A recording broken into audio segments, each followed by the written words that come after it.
This is our final act of the night from Salem. It's Mini-Mutations.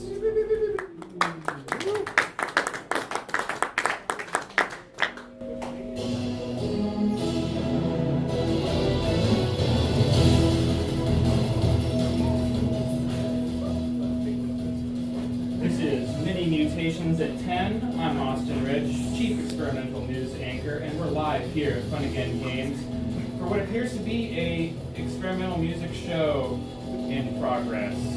In spite of the location, it's all weird FX boxes and pedals as far as the eye can see. But it's the sound that is much more confounding. Oh, and this just in, apparently I am in the show. I should probably prepare something. Why don't we turn things over now to our chief correspondent on celebrity deaths, Colin, from the table next to me. Colin. Thank you, Austin. The world is mourning today the tragic loss of internationally famous jet setter and playboy Remington Irons. Many remember Remington, or Old Remin, as he was affectionately known for his seminal role in over 4,000 westerns, where he holds the record for more on-screen shootings of Mexican villains named Jefe than any other star from the late 40s and early 50s. Mr. Irons was also well known and loved for his philanthropic ventures, later in life founding the Coffee Table Injury Foundation to help pay the medical bills of those injured in late-night coffee table leg attacks and big toe rehabilitation. Mr. Iron leaves behind his iguanas, Randy and Daryl, a collection of paper-mache cats, and a bucket of soapy water. And now we go back live to our on-the-scene reporter, Austin. Austin? Oh, yes, thank you, Colin. Yes, coming up with some stuff to do for a show that I'm participating in. I wonder how that will work out.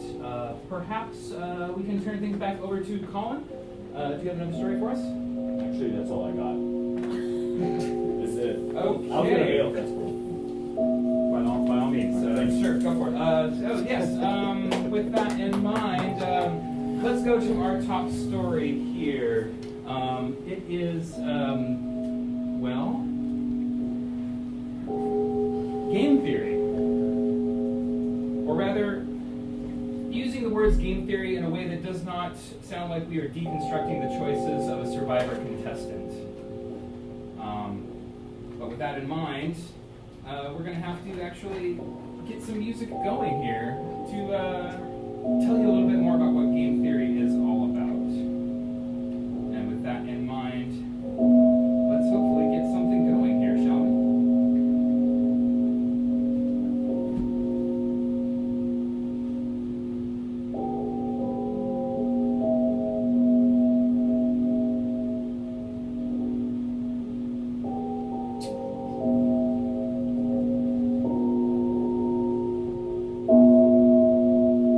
Game theory is the study of human behavior in strategic settings.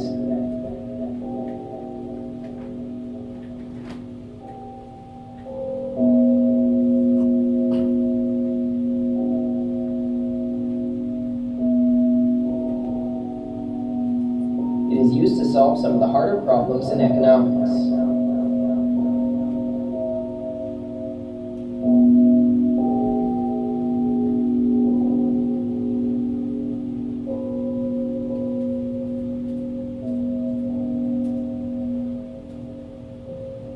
So what is a game? To have a game, you need at least 2 players, sometimes called agents, or if you want to be really crazy, people. Would you like to see some projected kill ratios? And you need payoffs for the players. You need to define the outcomes they can potentially get depending on how the game unfolds. Let's play global thermonuclear war. And finally, you need rules for the game. Now, it's not always obvious how people will behave, even with players, payoffs, and rules clearly defined.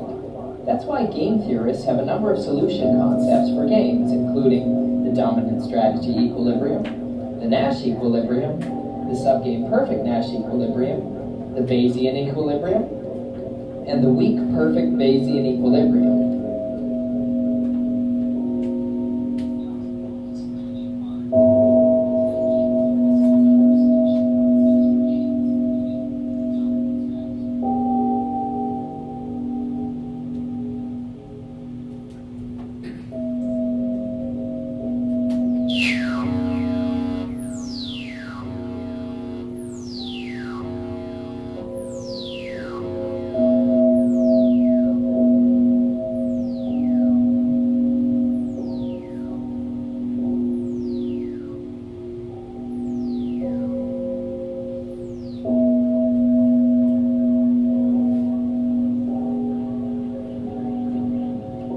The most basic solution concept is the dominant strategy equilibrium. In a game, each player can have any number of possible strategies.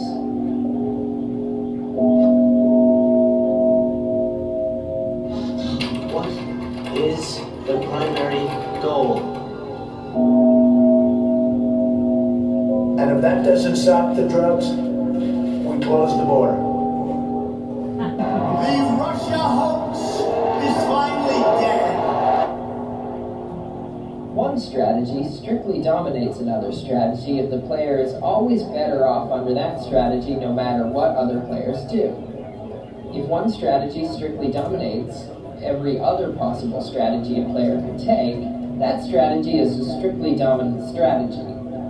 We have a dominant strategy equilibrium when all players play a strictly dominant strategy. Now let's look at the most famous game in game theory. I play games. And I heard about Russia. Would you like to see some projected kill ratios? Prisoner's dilemma. There are two prisoners, prisoner 1 and prisoner 2, and they each have a choice. They can testify against the other, or they can keep quiet. If they both keep quiet, they both get off with a light sentence, which I'll represent with a payoff of 2. Prisoner 1's payoff is on the left, prisoner 2's is on the right. And the deep state. And the deep state.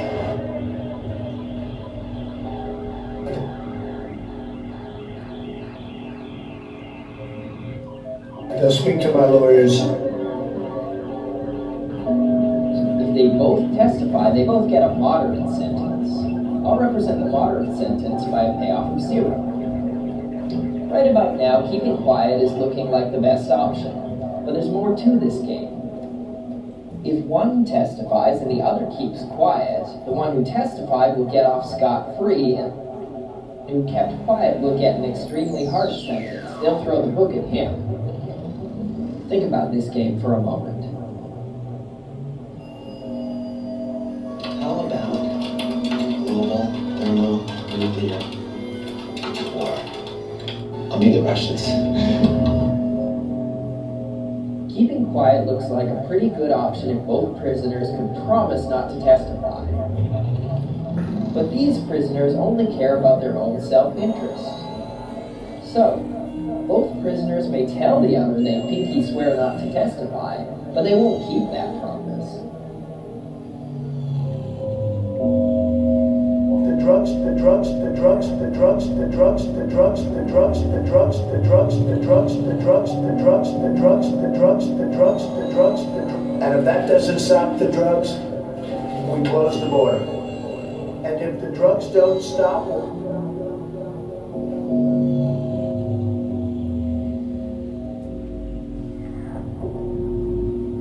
Is this a game or is it real? What's the difference?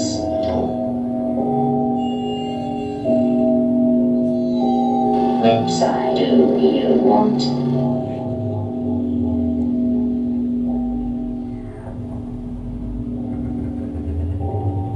Which side do you want? If prisoner 2 keeps quiet, prisoner 1 is better off testifying. If prisoner 2 testifies, prisoner 1 is better off testifying. Testifying is a dominant strategy for both players.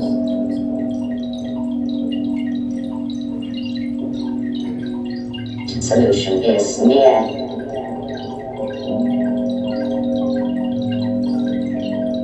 Let's play. Global thermonuclear war. Fine. I'll need the Russians. Both testifying is the dominant strategy equilibrium. The prisoner's dilemma comes up in all sorts of situations. For instance, instead of prisoners, our players can be, say, oil companies.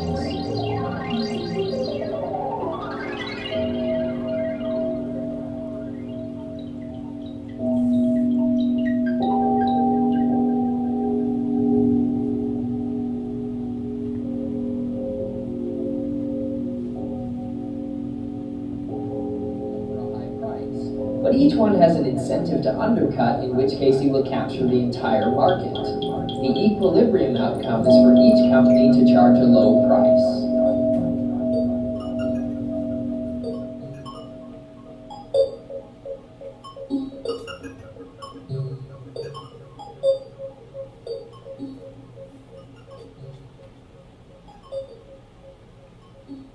And we'll have more on this story as it develops. This has been Mini-Mutations at 10.